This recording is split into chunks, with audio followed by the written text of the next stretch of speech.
Kuchelewa sio kukataliwa. Jambo linapokawia sio kwamba Mungu amekataa.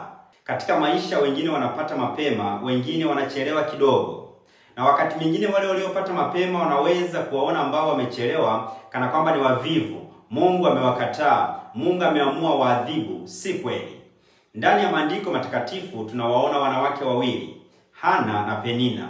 Penina alipata watoto mapema na akatumia watoto hao kama adhabu kwa Hana ambaye hakuwa na mtoto yeyote. Lakini Hana aliomba kwa Bwana. Bwana akajibu maombi, akampatia mtoto ambaye anaitwa Samueli. Sasa angalia tofauti hapa.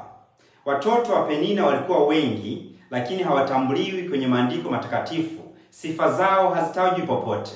Lakini mtazame Samueli. Ndiyo, ni mtoto mmoja, lakini amekuja kuwa mashuhuri katika maandiko matakatifu.